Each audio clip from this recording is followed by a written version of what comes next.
Hello and welcome to Encore. I'm Mariam Saab in Paris. Coming up on today's show. That's great. I don't think so. It is. Look. Wait. What are you... Grace? Where do you think you're going? Grace! Looking for Grace tells ordinary stories against the backdrop of extraordinary landscapes and bridging the gender gap in cinema as the first female Australian director to have been selected as part of the official competition at the Venice Film Festival in 15 years. We're going behind the lens with award-winning filmmaker Sue Brooks.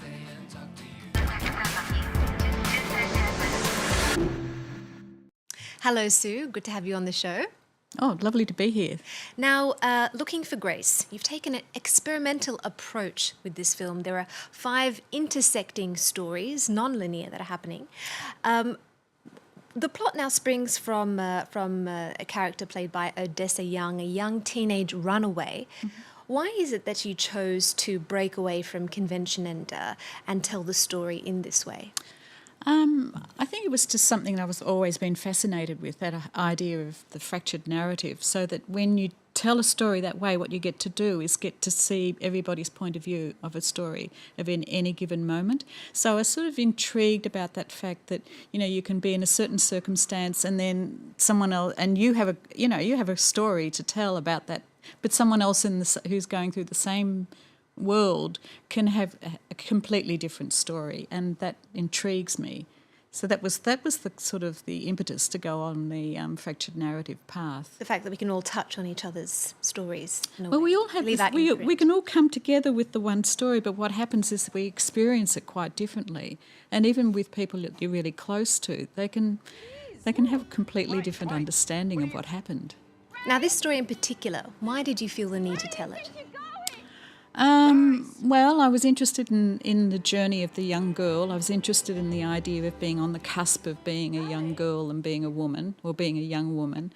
And if the 2 young girls in the film, one is quite naive and the other one is sort of just ready to break through. So that was one of the main reasons. But I guess the other thing was the idea that we all have quite complex lives, and even through ordinary daily life, it can be quite a challenge. Now, the film was very well received. You were awarded this year's Australian Directors Guild Finders Award for Looking for Grace, and it was part of the official competition at the Antipodes Film Festival in Saint-Tropez at the moment. Now, you were promised sunshine at the festival in Saint-Tropez. That's right. But it doesn't look very promising. Well, I want my money back. Now, what is guaranteed, though, is some compelling cinema. Let's take a look at an excerpt from the film. I like my ice cream hard, not soft. False. True. True. Don't want a reason why I should stay and talk to you. I need a way to feel alive. Saf, please. I just want to go home.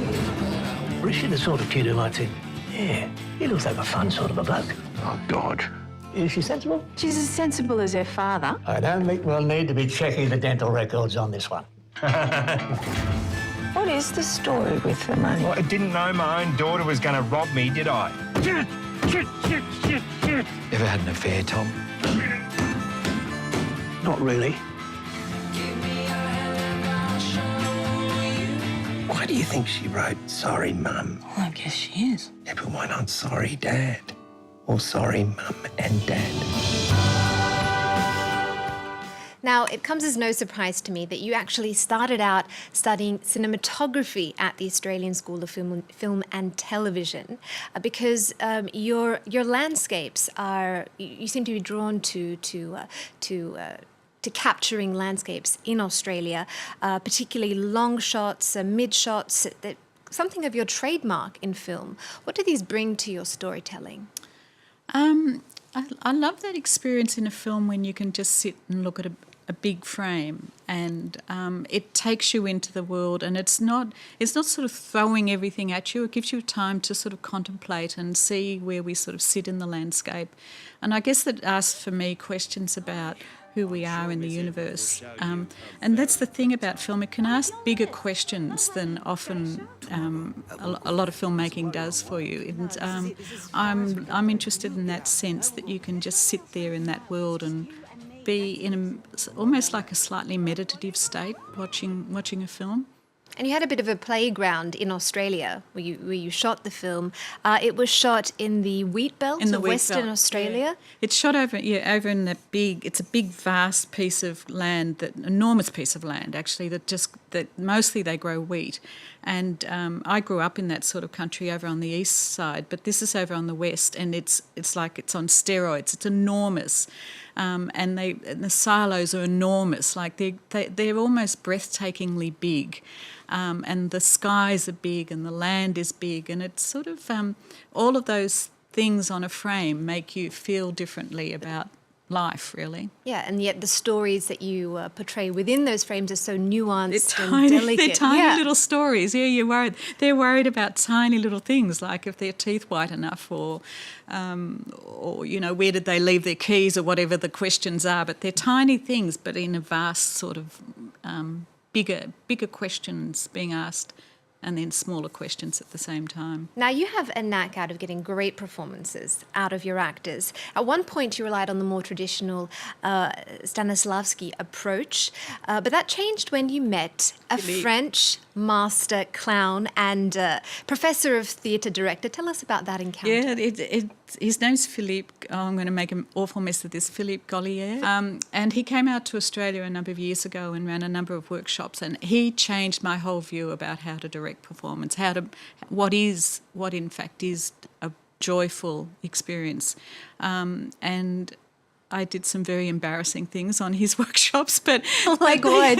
Well, he has this process called le jeu, or clown, and he tries to find the particular clown that you carry within you. It sounds terrible, but anyhow, the one that I was given was the baby.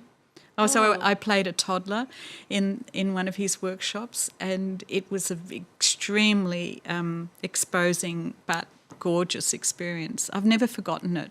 It changed my whole life about directing, because it made me realise the importance of pleasure and vulnerability and truthfulness, really truthful moments in performance. Up until then, I think I was just sort of covering it up like everyone else was, but I sort of found something very special with Philippe. Well, you've certainly carried that into your films. Thank you. Now, Looking for Grace is your fifth feature film. It's a breakthrough for you both personally and for Australian cinema. You're the first Australian female director in 15 years to be selected into the official competition at the Venice Film Festival last year. Can you tell us about the moment you found out? We were at home. It was late at night, and got a phone call from our sales agent, Michael, who said, I think an email came through, and he said, please call me. And we rang him, and he said, you've been accepted into the Venice Film Festival. I went, oh, wow, in official competition, and was like, it was incredibly exciting. It was like, all your dreams come true, really. But then it got even better when you got to the film festival. And tell us about the moment that you and 5 of your colleagues stood up. Oh, that was amazing, because you spend a lot of time worrying about what you're going to wear, really. That's, to be honest, that's all you can think about. And then they show the film, and then you realise at that moment that this is the first time the film is being shown to anybody anywhere. They show the film, and then everybody stood up at the end and they clapped, and we think, oh, well, the Italians, they're being polite, they do that. But they kept clapping, and it was gorgeous.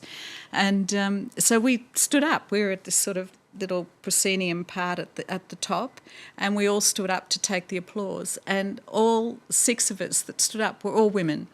The 3 producers, myself and Odessa Young and Rada Mitchell. So it was a gorgeous moment. So I think that was probably a first, really.